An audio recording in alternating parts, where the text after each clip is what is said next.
Of course, happy that he got that for me. And I'm not surprised because he's the kind of boy that is always appreciating his parents and his siblings and family at large. So I was happy about it, but I wasn't surprised. Unknown to so many people, maybe I should just keep this in. Actually, my wife getting a car, me and him honoring me, is not a disservice to me.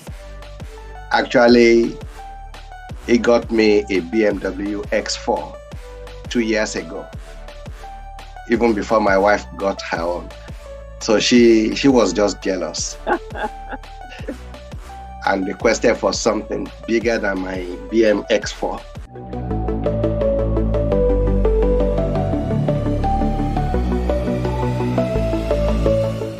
Look, kids will always be kids. They'll fight 1 minute and then the next minute is like they never fought. That happens in every family. So ours was no exception. Yeah, sometimes they could disagree, especially growing up, like fighting over who watches which TV program or who plays what on the computer, or who is trying to monopolize the computer. You know, these are things that happened growing up, but nothing like bullying and whatever. His relationship with every member of the family is superb. That's the word. No problems at all. He's a complete gentleman. Forget about what to see in the octagon. When you relate with Israel, outside of that octagon, you'll be surprised what kind of human being he is. So this boy is so gentle like this, very kind, considerate. I'll say kind to a fault.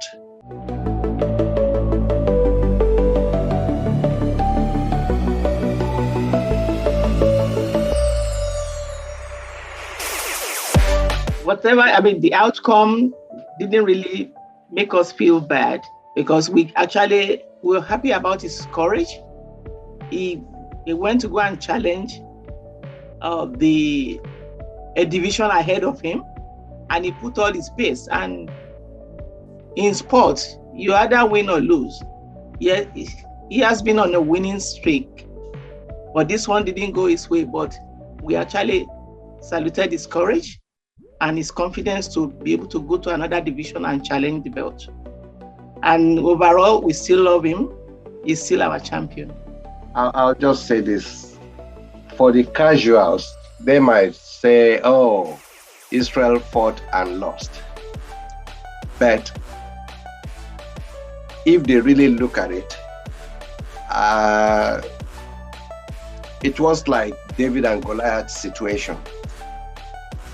One person is large, the other is skinny. And as my wife said, it takes a lot of courage, supreme confidence in one's ability to decide to challenge somebody who is 20 to 25 kg heavier than him. And I don't know whether you watched the fight.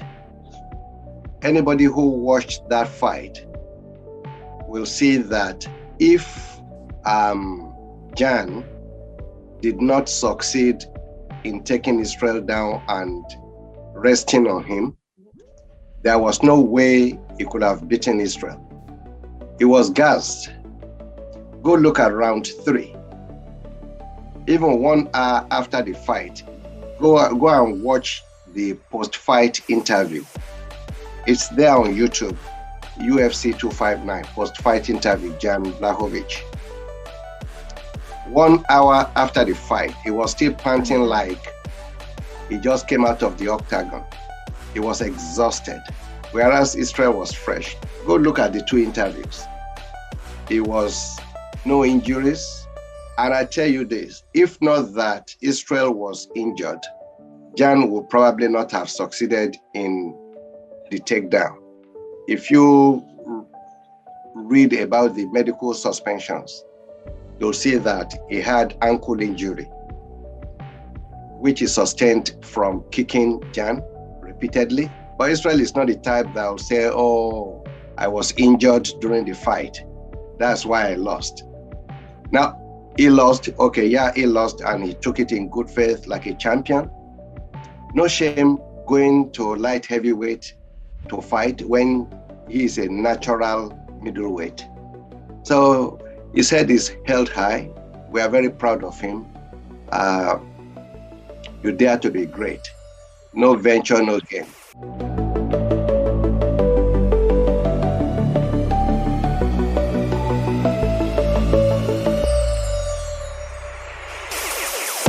He called us straight away. As soon as he left the octagon, he called Dad and Mom straight away. Yeah. Because he knew that we would be dying for information. Then immediately he called all the other siblings. Not just call, video call actually, to show his face, and we were laughing. He was just his usual self. He knew he had to do that.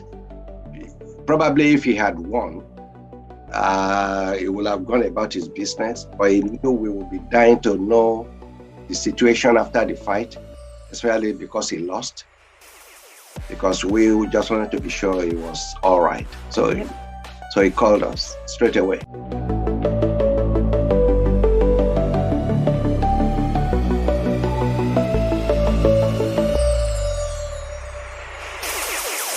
Israel is a unique individual.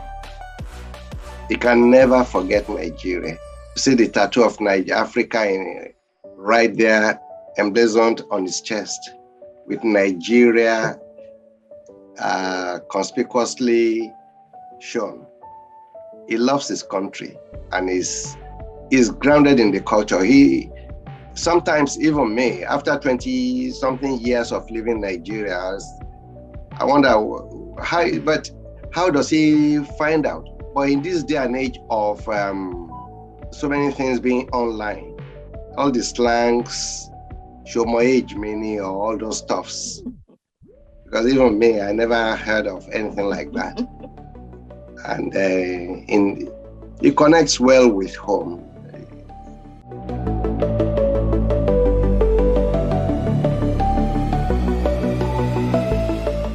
Not really. If you speak Yoruba language to them, for example, they understand, but they're going to reply you in English. They were very young when they left Nigeria. I think 3 years, 2 or 3 years. One was a year old, another was 5. So they weren't well grounded in the Yoruba language. So I think that's the reason. But we speak our dialect to them most times, unless it is necessary. Otherwise, we won't speak English. We speak Yoruba language to them. So they understand the language. Even the one that is 1 year old, she understands Yoruba language. Only she will answer you in English.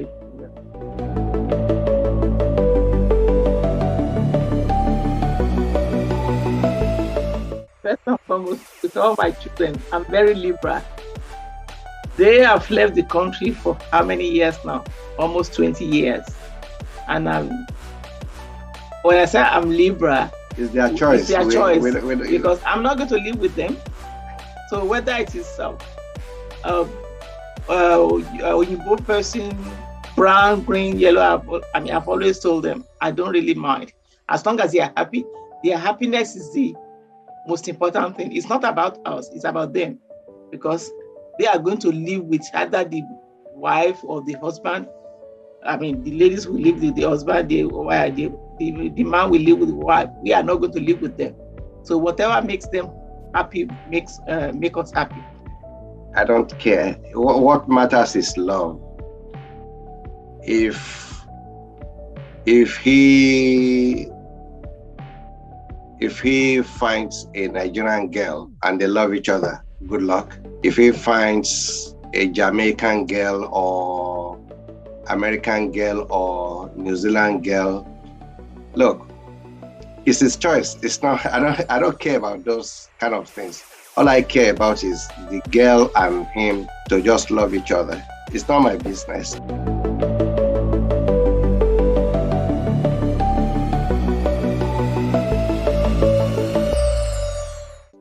When it comes to sales, all it does mostly is train, eat, rest. Then sometimes, if he has commitments, engagements with sponsors, then does a lot of interviews. So he's a very busy person. Let's put it that way.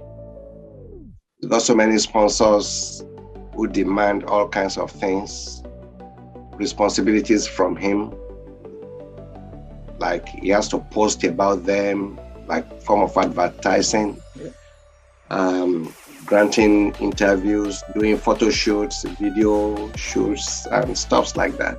He's unbelievably busy.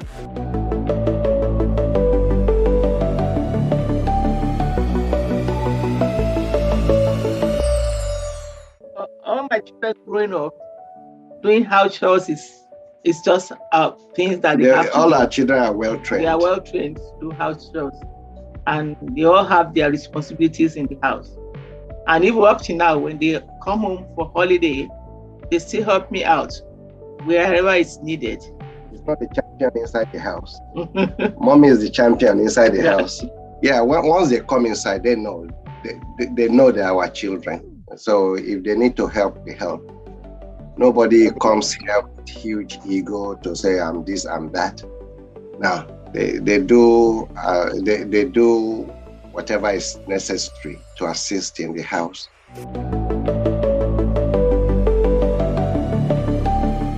Look, tell me which country doesn't have bad eggs. It's just unfortunate that sometimes we overemphasize the negatives in Nigeria. I haven't seen a country where there are no fraudsters, unless you can tell me which country doesn't have fraudsters. But we in Nigeria, we make it look like that's what everybody does. We have incredibly talented people in Nigeria. The bad eggs are in the minority, but unfortunately, they give the country a bad name. So other well-meaning Nigerians need to try their best to raise their head high and be proud of the country. Go to the US.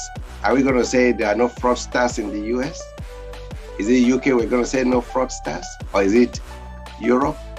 I mean, having good and bad people is just part of life. So we need to team up with the good people.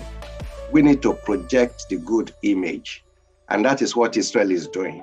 It won't, because some bad people are in Nigeria, they soil the name of the country, refuse to carry the flag, because those people are in the minority.